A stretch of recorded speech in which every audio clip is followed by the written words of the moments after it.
Hello दोस्तों, नमस्कार। दीक्षा study official में आपका स्वागत है। और आज की क्लास में हम आपको बताने जा रहे हैं हीनयान और महायान के बारे में। बहुत ही अच्छे तरीके से इसमें आपको समझाने की कोशिश किया जाएगा। और आपसे रिक्वेस्ट है कि चैनल को सब्सक्राइब कर दें, लाइक कर दें और बेल आइकन दबा दें, जिससे मुझे सपोर्ट मिलेगा और आपके सपोर्ट के से ही मुझे आगे बढ़ना है। तो प्लीज़ चैनल को सब्सक्राइब करें। तो आइए देखते हैं हीनयान और महायान के बारे में। तो बौद्ध धर्म के जो दो मुख्य संप्रदाय हैं उसे हम हीनयान और महायान में पढ़ते हैं। हीनयान क्या? हीनयान का मतलब होता है निम्न मार्ग, व्यक्तिवादी धर्म इसको भी बोला गया है। यानी कि जैसे तैसे जैसे शुरुआत में बौद्ध धर्म में जो चीज़ें थी वैसे ये हीनयान के लोग उसको वैसे ही रखना चाहते थे, उसमें कोई परिवर्तन नहीं करना चाहते थे। यानी कि माना जाए तो ये एक तरह से रिजिड यानी कि रूढ़िवादी थे। ये अपने आप को उस चीज़ को चेंज नहीं करते थे।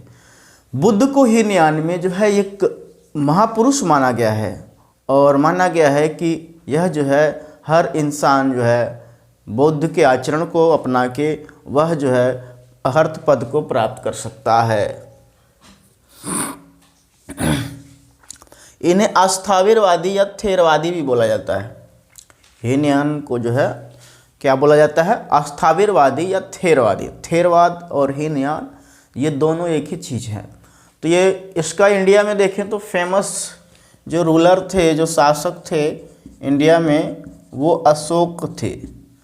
अशोक हीनयान शाखा से जुड़े थे और बौद्ध धर्म के अशोक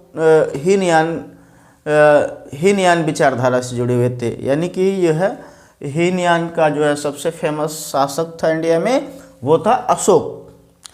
कौन सी वो जगह है इंडिया में अगर देखें तो दक्षिण भारत में। अब दक्षिण भारत में इसका प्रचार प्रसार हुआ। यहाँ दक्षिण भारत में लोग इसके मिलते हैं। लंका में, दक्षिण भारत से थोड़ा सा और आगे बढ़ा लंका की तरफ, थाईलैंड और बर्मा, इन जगहों पे आपके जो बौद्ध धर्म के जो लोग मिलेंगे वो हीनयान शाखा के मिलेंगे।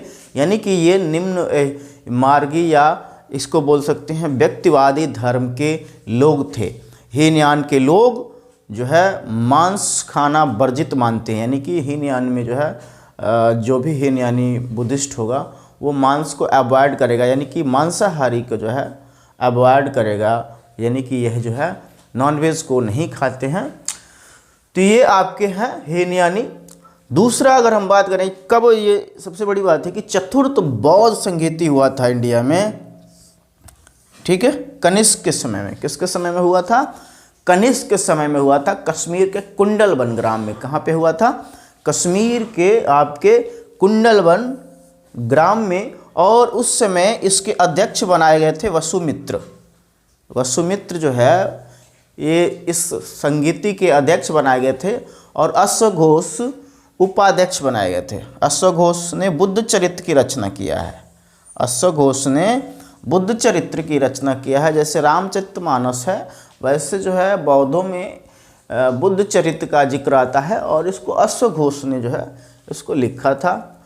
अगर हम बात करें तो शासक उस समय कनिष्क थे और यहीं पे बौद्ध जो संगीति हुआ उसमें बौद्ध धर्म दो भागों में डिवाइड हो गया, हीनयान और महायान। इसमें यानी कि जो महायान के लोग थे जिनको महासंघिक बोला जाता था। क्या बोला जाता था?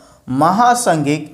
ये डोमिनेंट थे, यानी कि इनकी संख्या उस समय ज़्यादा हो गई थी। जो आपके महायानी शाखा के लोग थे इनकी संख्या ज़्यादा हो गई थी और ये प्रभावी हो गए। और इस तरह से बौद्ध धर्म दो भागों में, चतुर्थ बौद्ध संगीति के समय दो भागों में बट गया। अगर इनके हम बात करें तो कनिष्क सबसे फेमस शासक थे जो महायान को मानते थे। महायानी लोग क्या करते हैं? मूर्ति पूजा में विश्वास करते हैं। क्या करते हैं? मूर्ति पूजा। ये मूर्ति पूजक होते हैं। और आपको बता दूं कि इस देश में सबसे पहले मूर्ति बनी थी बुद्ध की मथुरा में। मथुरा कला से कनिष्क के समय बना। सबसे पहली मूर्ति पूजा की शुरुआत हुई किसकी? तो बुद्ध की, गौतम बुद्ध की सबसे पहले मूर्ति पूजा हुई। और मूर्ति पूजा का साक्ष्य इंडिया में यहीं से मिलता है।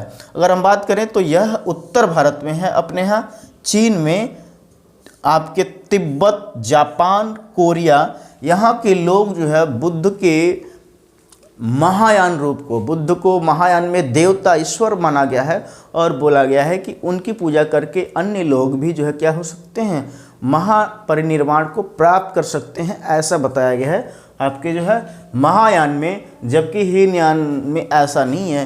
हीनयान जो है बोलते हैं कि बुद्ध एक महापुरुष है और हर कोई इस पद को प्राप्त कर सकता है।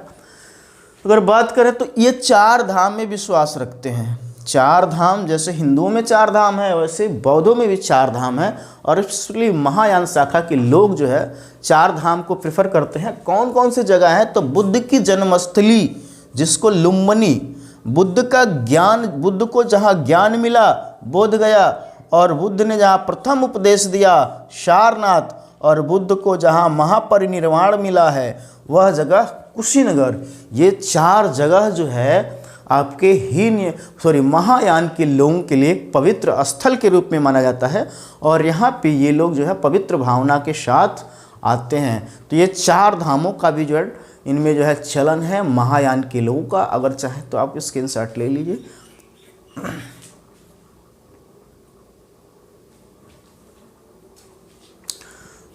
Thank you. आज के क्लास को यहीं समाप्त करते हैं, फिर कल किसी और नए जो है टॉपिक के साथ आएंगे।